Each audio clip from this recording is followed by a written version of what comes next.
Hi hello everyone, welcome to our channel spicy and pastry.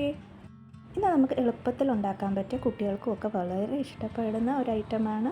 അപ്പം mango പോപ്സിക്കിളാണ്. നല്ല creamy ആയിട്ടുള്ള mango പോപ്സിക്കിളുടെ recipe കണ്ടു നോക്കാവേ.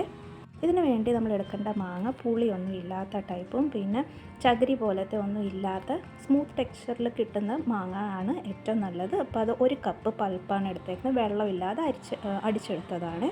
അപ്പോൾ 1-1.5 കപ്പ് പാൽ തിളപ്പിച്ചെടുക്കുക. ചൂടാറിയതിന് ശേഷം ഈ മാംഗോ പൾപ്പ് അതിനകത്ത് ഇട്ട് കൊടുക്കുന്നുണ്ട്. അതുപോലെ തന്നെ 3-4 ഡ്രോപ്പ് മാംഗോ മിക്സ് ചേർത്ത് കൊടുത്തിട്ടുണ്ട്. അത് ഉണ്ടെങ്കിൽ മാത്രം ചേർത്ത് കൊടുത്താൽ മതി, ഇല്ലെങ്കിൽ വേണമെന്നില്ല. അതിനുശേഷം നമുക്ക് ആവശ്യത്തിന് മധുരത്തിന് ആവശ്യമുള്ള കണ്ടൻസ്ഡ് മിൽക്കും കൂടെ ചേർത്ത് കൊടുത്ത് മിക്സ് ചെയ്ത് കൊടുത്ത് ഇതുപോലെ ഐസ്ക്രീം മോൾഡ്സ് ഉണ്ടെങ്കിൽ അതിനകത്തേക്ക് ഇട്ട് കൊടുക്കുന്നതായിരിക്കും നല്ല ഷേപ്പിൽ നമുക്ക് കിട്ടും. അപ്പോൾ അതിന് ശേഷം നമ്മൾ അതിൻ്റെ മൂടിയൊക്കെ വെച്ച് അടച്ച് വെക്കുക. ഇനി ഫ്രീസറിലേക്ക് കയറ്റി വെക്കുക. ഒരു ഫുൾ ഡേ, ഒരു നൈറ്റ് ഫുള്ളൊക്കെ ഇരുന്നാൽ തന്നെ അപ്പോഴേ സെറ്റ് ആവത്തുള്ളൂ, അല്ലെങ്കിൽ നമുക്ക് സെറ്റായി കിട്ടില്ല. അപ്പോൾ ഇത് ഇത്രയും പോർഷനും കൂടെ ബാക്കിയുണ്ട്.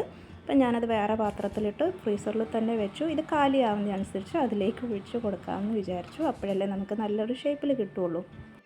അപ്പോൾ ഇത് പിറ്റേ ദിവസമാണ്. അപ്പോൾ നമുക്ക് എടുക്കാറായി. അപ്പോൾ എടുക്കുന്നതിന് മുമ്പ് ഇതുപോലെ ഒരു ഗ്ലാസ് വെള്ളത്തിൽ 1 മിനിറ്റ് ഇങ്ങനെ മുക്കി വെച്ചിട്ട് എടുക്കുവാണെങ്കിൽ നമുക്ക് പൊട്ടാതെയൊക്കെ കിട്ടും. അപ്പോൾ എടുക്കുമ്പോൾ വളരെ സൂക്ഷിച്ച് സ്ലോയിൽ അടർത്തി എടുക്കാൻ നോക്കുക, അല്ലെങ്കിൽ ആ സ്റ്റിക്ക് വേറെ ആയിട്ട് ചിലപ്പം വരാൻ ചാൻസ് ഉണ്ട്. അപ്പോൾ അതേ നമ്മുടെ ക്രീമി ആയിട്ടുള്ള മാംഗോ പോപ്സിക്കൽ കുട്ടികൾക്കൊക്കെ വളരെ ഇഷ്ടമാവും. അപ്പോൾ ഉണ്ടാക്കി നോക്കി ഫീഡ്ബാക്ക് അറിയിക്കാൻ മറക്കല്ലേ.